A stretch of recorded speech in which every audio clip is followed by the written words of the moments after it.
that it will give Syria the necessary equipment within the framework of destroying chemical weapons.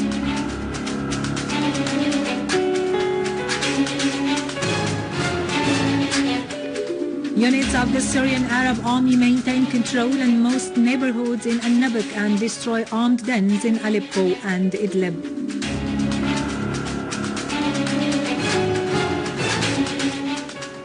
Syria celebrates the World Day of Voluntary Work by holding different activities.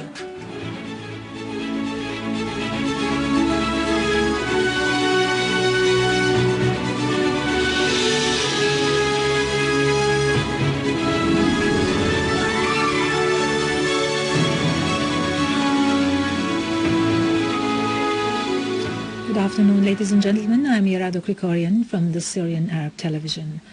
Russia's permanent representative to the UN, Churckin, has said his country will provide Syria with the equipment necessary for taking certain measures within the framework of the chemical weapons elimination process. Churckin added that this would solve the problem of the storage of materials needed by the chemical weapons mission in Syria. Churckin called on the UN Security Council's members to pressure the armed groups in Syria to refrain from carrying out acts that may obstruct the process.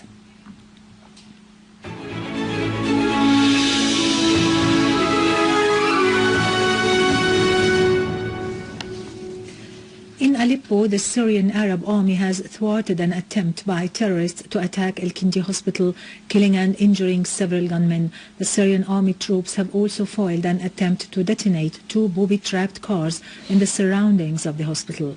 Syrian Arab Army units completely eliminated terrorist gangs who had committed acts of looting and assaults against citizens in al-Ashrafiyya, Salah ad-Din and Bustan al-Qasr, as well as in ancient Aleppo, and destroyed their hideouts in 7 other areas. In Idlib countryside, units of the Syrian Arab Army clashed with terrorist groups affiliated with the so-called the Islamic State in Syria and Iraq, killing and wounding dozens of them in Armanaz and Harim. In Damascus countryside, Syrian Arab armed forces conducted a qualitative operation during which they targeted a terrorist den full of weapons and explosives in Aliyah farms in Douma city, killing and wounding scores, including non-Syrians. The army also ambushed and eliminated an armed terrorist group in the eastern mountains of Az-Zabadani. Syrian Arab Army continues to chase armed terrorist groups in the city of Nabek in Damascus countryside, maintaining control on most neighborhoods. Units of the Syrian Arab Army eliminated members of armed terrorist groups in the city of Nabek and pounded their positions in Al-Arqub, Saqi farms, Al-Zuraybiyat and Al-Miftah neighborhood northeast of the city. Local residents describe the situation inside Nabek as being very bad. The city of Al-Nabek was a ghost city, controlled by armed terrorists from different nationalities. The terrorists look like strangers who grow long hair and beards and speak in foreign accents. The terrorists kept us without food for many days. The situation has become much better after the army entered the city and started distributing bread to the population. The armed terrorist group prevented food and medical supplies from entering the city. Snipers occupied rooftops and broke into civilian houses, stealing and destroying everything. A military source said that the military operation in Nabek has entered its final phases, affirming that the operation has been successful so far and resulted in the killing of a large number of terrorists. The source added that the terrorists are in a state of panic as the army destroyed their dens and hideouts with weapons and ammunition inside them. Iraqi police in Dayali has been able to dismantle and capture the members of 7 terrorist cells believed to have been involved in barbaric acts, an operation described as dealing a painful blow to al-Qaeda terrorist organization. The terrorists admitted detonating cars, slaughtering families and targeting security and civil centers.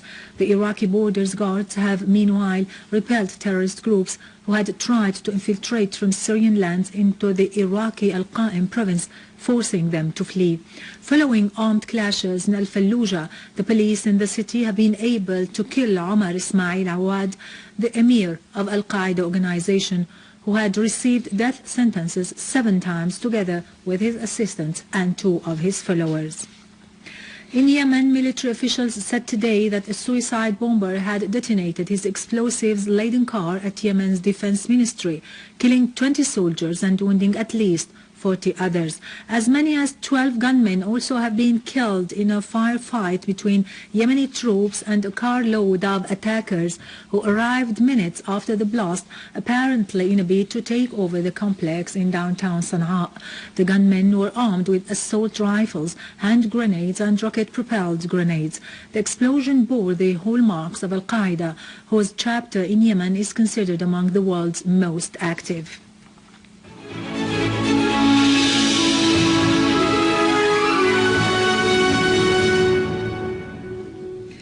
The world celebrates Volunteers' Day under the auspices of the UN in a gesture to consolidate international solidarity through organizing rallies and donations. The 5th of December is not like any other day in the year. It is the International Volunteer Day, which was designated by the United Nations in 1985 as an international observance day to celebrate the power and potential of voluntary work. A day for all volunteers and voluntary organizations around the world to raise awareness and gain understanding for the contribution they make to their communities. Voluntary work is found in all cultures, languages and religions. Each year, hundreds of millions of people volunteer their time and skills to help make the world a better place to live in. On the 5th of December, people around the world celebrate IVD with rallies, parades, volunteer fairs, group cleanups, blood donations, conferences, exhibitions, fundraising, workshops, and volunteer recognition events. Volunteerism is not a new concept in Syria. Most of us participated in several volunteering work while we were at schools, universities. We joined volunteering camps, cleanups campaigns. We remember the Youth Volunteer Conference that was held in 2007 under the patronage of Her Excellency the First Lady. The forums, the conferences were held to promote volunteerism concept in Syria.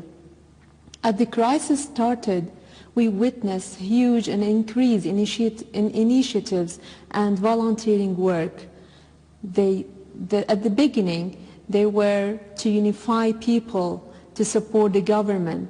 So there were marshals everywhere raising the Syrian flags, blood donations, cleanups campaigns, and it covers the different fields and sectors: culture, economy, social, and development.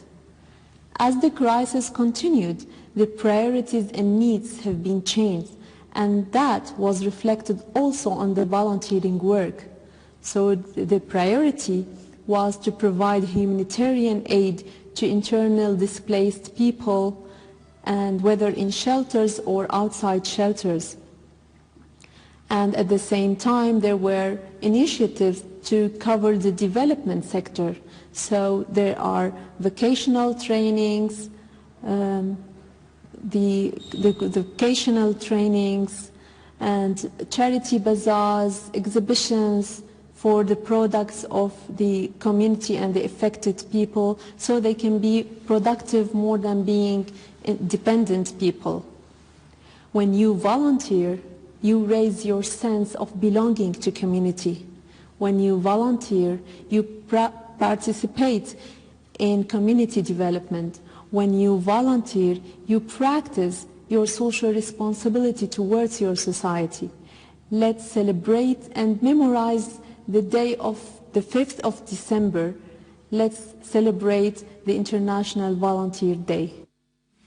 The 5th of December is the World Day of Voluntary Work. On this occasion, the Syrian Scientific Olympiad National Commission held a voluntary day today that included a workshop entitled "Voluntary Work is an Extension of Citizenship through Consecrating Affiliation and Promoting Social Participation in Development." As voluntary work aims at presenting benefit to others and deepening the concept of voluntary work in the scientific and cultural domains, the distinguished participants in the Syrian Scientific Olympiads have chosen to convey their fruitful experiences to their colleagues, the participants in the competitions of the Olympiad's new season. The idea has started in the southern region and is to be generalized later in other governorates to acquaint the new generation of the Olympiad's distinguished students with the nature of the national project and its various activities. And now over to latest business and market news, but after a short break. Stay tuned.